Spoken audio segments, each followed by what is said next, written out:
Ça faisait presque un an que j'avais pas testé de trottinette électrique et là je me remets en selle avec un vrai petit monstre de la nature. Bienvenue sur AviExpress pour le test de la Eleglide D1. Ça faisait presque un an que j'avais pas testé de trottinette électrique et là je me remets en selle avec un vrai monstre de la nature que je suis très heureux de pouvoir tester, la toute nouvelle Eleglide D1.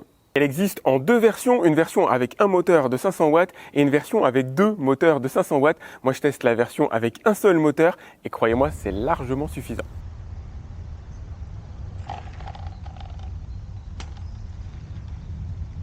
Parce qu'évidemment, il est à 500 watts et 500 watts. La bestiole ici est faite pour vous satelliser à la vitesse de 45 km/h. Je vous donnerai mon avis, bien sûr, un retour précis avec vitesse chronométrée au GPS. Mais croyez-moi, ce moteur, c'est absolument pas une blague.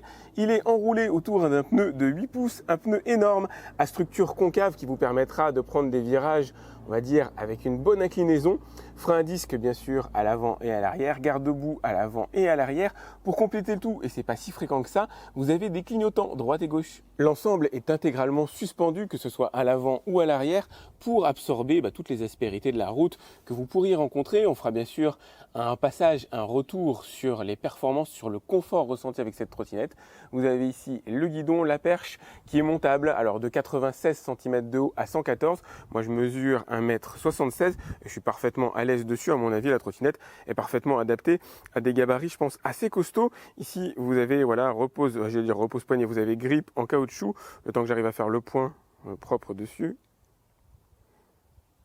Voilà, grippe en caoutchouc, les freins qui répondent immédiatement, course courte. Ici, vous avez l'allumage des phares à l'avant. Là, vous avez l'avertisseur sonore, la trottinette est éteinte. Ici, vous avez le réglage des clignotants. Là, vous allez pouvoir plier le guidon. Alors, c'est un peu dur à faire comme ça à une main, mais si vous tirez sur cette bague-là, vous pouvez plier le guidon comme ça à 90 degrés. À ce niveau-là, vous allez retrouver le cadran et les différentes informations. On fera le point dessus un petit peu plus tard dans la vidéo. Ici, vous avez l'indicateur de voltage de la batterie, clé pour le démarrage. Ici, vous avez la gâchette l'accélérateur tout simplement. Voilà le feu avant qui vous permettra de voir à 10 mètres devant vous. Garde-boue, le fameux pneu concave ultra large dont je vous parlais tout à l'heure. Cranté, l'objectif c'est de pouvoir circuler alors avec aisance en ville sur goudron, je pense que c'est quand même là son lieu de prédilection, mais de pouvoir sortir un petit peu des sentiers battus. On fera le point sur ses capacités aussi à ce niveau-là. Rappel des clignotants, là vous avez les clignotants alors qui s'affichent bien sûr à l'arrière mais qui s'affichent aussi à l'avant. À l'intérieur de l'énorme deck de 21 cm de large, le deck c'est la plateforme que vous avez ici, vous allez retrouver une batterie de 18 ampères dont les données principales sont récapitulées sur la petite inscription que vous avez ici et la possibilité de venir fixer une selle. La trottinette est livrée avec la selle et le montant que vous avez là qui vous permettra de vous asseoir dessus. Pour moi c'est pas l'objectif particulier de ce test, j'aime pas particulièrement ça, mais de toute façon vous pouvez le démonter si jamais vous n'en avez pas l'utilité. En tout cas une chose est certaine, le deck est tellement large que là j'arrive à faire de la trottinette avec, alors c'est pas la potence mais on va dire la tige de la selle ici entre mes deux pieds.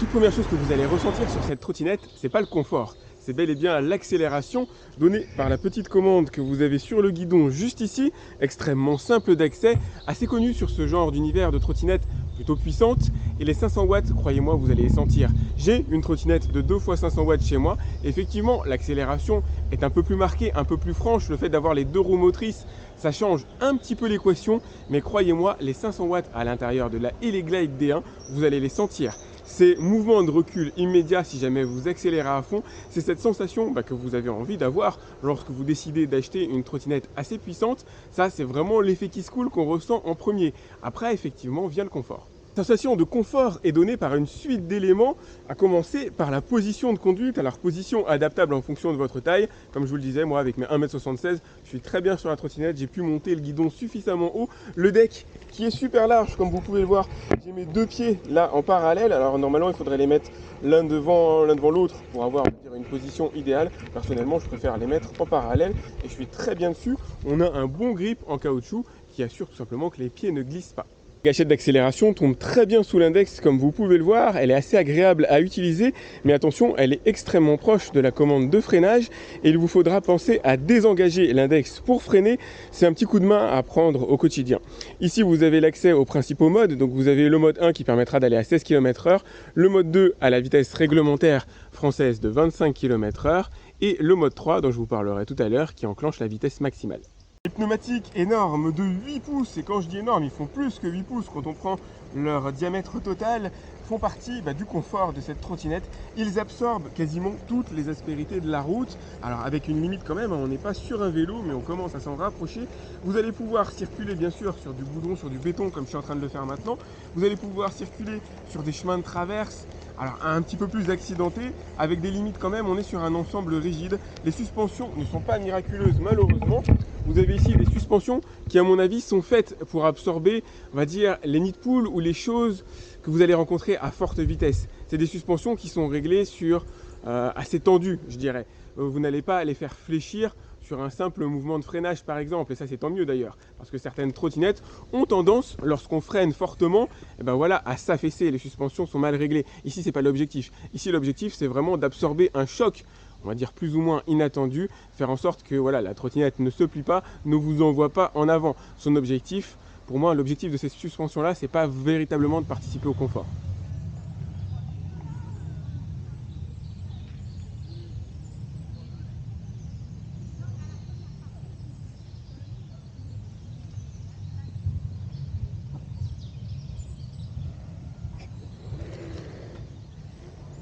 Il n'y a pas de bruit parasite sur cette trottinette, que ce soit du freinage ou des différents assemblages de pièces métalliques qu'on va retrouver dessus. Ça participe clairement du confort auditif. Il n'y a pas non plus de jeu, en tout cas extrêmement peu, au niveau des différents assemblages. Par exemple, la potence ici est bien solidarisée avec le reste de la trottinette. Le seul jeu que j'ai noté, alors c'est pas dans la partie droite, c'est dans la partie gauche. Ici, on a un très léger jeu au niveau de cette commande-là, lié au fait que le guidon soit rétractable comme ça pour mettre les commandes à la verticale.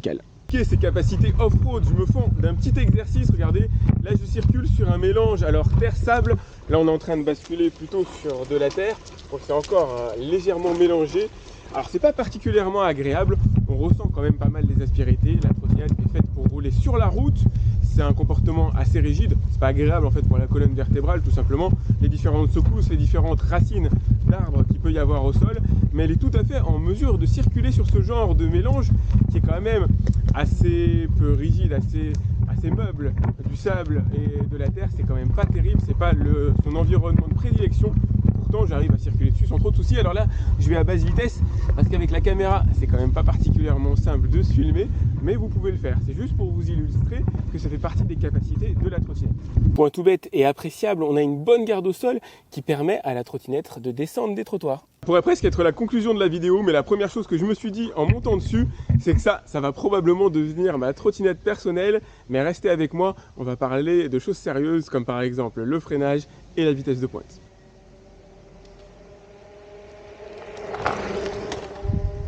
Bienvenue dans le chapitre le plus jouissif de cette vidéo, la vitesse de pointe, ça vous étonnera pas, elle atteint les 25 km/h sans aucun problème. On se fera dans un instant un petit test d'accélération de 0 à 25 pour voir en combien de temps elle atteint cette vitesse. C'est la vitesse réglementaire en France. Pour ceux qui avaient la chance d'habiter dans un pays où la vitesse n'est pas réglementée en trottinette électrique, vous allez atteindre la vitesse maximale de 45 km/h et vous allez l'atteindre vraiment, c'est la vitesse que j'ai contrôlée au GPS à l'aide de l'application GeoTracker. Cette vitesse-là est tout à fait maintenable. Vous allez pouvoir maintenir les 25 km/h dès lors que vous êtes sur une route droite, sans aspérité. Normalement, vous pouvez circuler avec sans trop de soucis. Bien sûr, il faut connaître la route par cœur. Enfin, pour moi, on ne circule pas à ce genre de vitesse en trottinette électrique, déjà sans casque, et surtout si on ne connaît pas la route. La moindre aspérité à 45 km/h et vous dégagez, c'est clair. Les suspensions n'y feront rien. Les suspensions, elles sont là pour absorber éventuellement un petit caillou de 2-3 cm, éventuellement plutôt 1 ou 2 cm d'épaisseur. Là, oui, les suspensions vont jouer et vous allez entendre un claquement ferme lorsque vous prenez ce genre de petit, alors on va dire nid de poule ou caillou, vous allez entendre un claquement ferme et c'est là que les suspensions sont utiles. Mais si vous ne connaissez pas la route, s'il y a trop d'aspérité, si elle n'est pas bonne, 45 km/h c'est inatteignable. On est ici sur une trottinette qui est globalement assez rigide et si vous faites ça, si vous vous amusez à ça, vous volerez, c'est clair, hein, ça finit en vol plané, c'est quasiment certain. Mais en tout cas, les 45 km/h sont atteignables avec le moteur de 500 watts, pas besoin d'avoir deux moteurs à l'intérieur pour atteindre cette vitesse et relativement rapidement en plus. Vous le sentez à l'accélération d'accélération. Quand vous passez du mode 2 ou mode 3, vous avez encore de la pêche. C'est linéaire de toute façon un moteur électrique de manière générale. Quand vous enclenchez le mode 3, vous sentez voilà, avec un mouvement de recul qu'il y a encore de la patate à l'intérieur de la trottinette pour atteindre ces fameux 45 km/h que vous ne soutiendrez pas tout au long de la durée de vie de la batterie.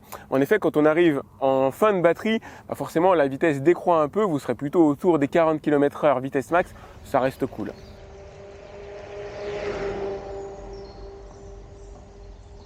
Côté autonomie, les résultats sont plutôt sympas, même si vous ne pouvez pas vous attendre à ce qu'il y a écrit sur la fiche produit.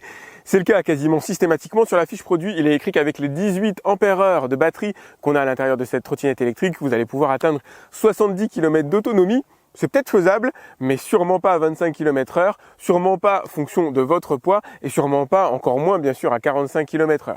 Moi j'ai fait le test.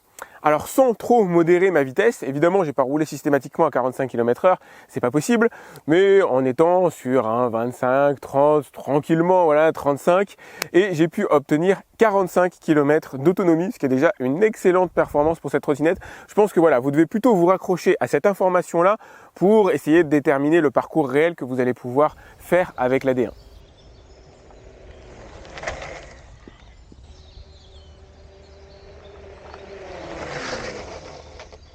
Le freinage est un des gros points forts de cette Eleglide D1 et il valait mieux que ça le soit, tout simplement parce qu'on peut aller vite avec elle. Et j'ai donc fait le test à deux vitesses. La vitesse réglementaire de 25 km/h et 40 km/h. Passer de 25 à 0 se fait en seulement 3 mètres. 3 mètres, c'est de très bonne performance. J'aurais pas demandé mieux, je m'attendais même pas d'ailleurs à ce genre de puissance de freinage et ça se ressent, appuyez à peine sur la commande, c'est mordant immédiatement avec cette traîtrise que si vous appuyez uniquement sur le frein avant, il y a un risque de basculer en avant parce que le freinage est quand même très fort, très mordant. Privilégiez le frein arrière ou les deux freins en même temps.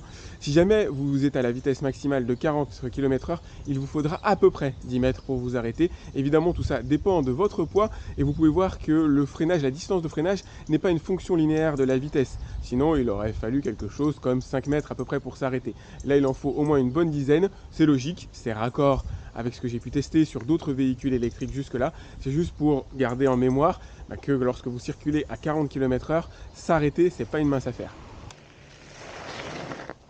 Mettons les choses au clair, cette Eleglide D1 est devenue ma trottinette électrique pour énormément de raisons. La première, le confort. On est très bien dessus. Il y a des pneus assez larges, avec un bon diamètre, qui sont relativement sécurisants. On est bien positionné dessus. Il y a de la place pour mettre les pieds. On peut monter le guidon. Il y a exactement tout ce qu'il faut pour se sentir en relative sécurité. Bien sûr, derrière, il y a la vitesse à double tranchant, double effet qui se coule. Il y a le côté sympa de pouvoir monter à 45 km/h. Et sur une route vierge de tout passage que vous connaissez par cœur, c'est clair que c'est assez délicieux. Ça reste interdit en France, ça reste pas assurable. Il y a tout un tas d'à côté malheureusement négatifs à ce genre de vitesse. Alors dans mon public, il y a aussi des personnes qui ne résident pas en France, qui n'avaient peut-être pas ce genre de limitation, auquel cas c'est clair que vous allez vous faire plaisir. Vous pouvez circuler à 25 km/h si vous le souhaitez. Il suffit de laisser le mode 2 enclenché sur la trottinette, comme ça vous vous assurez de ne pas dépasser. Elle a été tout simplement super bien conçue. Le freinage demi-teinte, il est très bien, il est vraiment taillé pour de la vitesse. C'est un freinage fort, un freinage mordant, un freinage vraiment costaud. Attention à ne pas freiner uniquement avec le frein avant, sinon vous passez par-dessus de manière certaine. Mais le freinage est super bien calibré pour ce genre de puissance, pour ce genre de poids. Et moi, avec mes 68 kilos tout mouillé, on va dire, j'arrive à m'arrêter quand même vachement rapidement. Vous l'avez vu à l'intérieur de la vidéo, elle est très douée au niveau freinage. Son autonomie est évidemment aussi très plaisante, à peu près 45 km, à nuancer en fonction de votre poids, en fonction de votre vitesse, mais espérer réaliser à peu près 45 km avec cette trottinette, c'est bien. Au final, le compromis global par rapport au prix est génial. J'ai aujourd'hui très peu de trottinettes électriques à vous proposer qui proposent un tel compromis entre une vraie puissance moteur, une vraie accélération, une véritable batterie quand même costaud à l'intérieur, un bon niveau de finition générale. Alors la pliabilité, la portabilité qui est bien sûr en retrait, on est sur une trottinette qui est globalement assez lourde, mais qui comporte, on va dire, autant d'éléments positifs, séduisants, qui donnent tout simplement envie de l'acheter et d'aller voir son prix. Je vous ai mis le lien directement dans la description comme d'habitude pour aller voir combien elle coûte à l'heure actuelle. Elle n'est pas donnée, mais elle est franchement raisonnable par rapport aux prestations proposées. Je ne sais pas si vous l'avez remarqué, mais la trottinette existe en deux versions. La version Pro possède deux moteurs de 500 watts à l'avant et à l'arrière.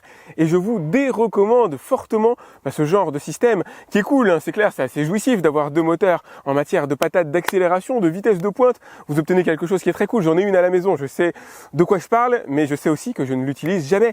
C'est très peu contrôlable, ça va trop vite, c'est trop de puissance donnée d'un coup. C'est jouissif, effectivement, sur une belle ligne droite, sur une belle route, bien goudronnée, avec personne. Et là, oui, on prend son pied, mais dans la vie réelle, dans la vie quotidienne, c'est trop puissant. C'est pas contrôlable, la structure en elle-même n'est pas non plus faite pour atteindre ce genre de vitesse, le freinage va être poussé véritablement dans ses retranchements à ses limites. Pour moi, n'investissez pas là-dedans, vous allez dépenser beaucoup d'argent en plus pour ce moteur supplémentaire, pour finalement relativement peu de plaisir supplémentaire, alors que celle-là, avec son moteur de 500 watts, vous propulse avec une bonne force d'accélération à la vitesse que vous voulez, en France 25 km/h, un peu plus pour ceux qui ont la chance de vivre dans un pays où la réglementation est un peu plus souple. Si vous avez aimé cette vidéo, n'hésitez pas à la liker, c'est important pour moi. Vous pouvez me laisser vos questions directement dans les commentaires. Comme je l'utilise maintenant au quotidien, ça va être facile pour moi d'y répondre. Pensez à vous abonner à ma chaîne si ce n'est pas déjà fait, à cliquer sur la cloche qui vous permettra d'être alerté lorsque je lance une nouvelle vidéo. Malheureusement, c'est pas automatique. Et moi, je vous dis à très vite pour un autre test sur AviExpress. Salut!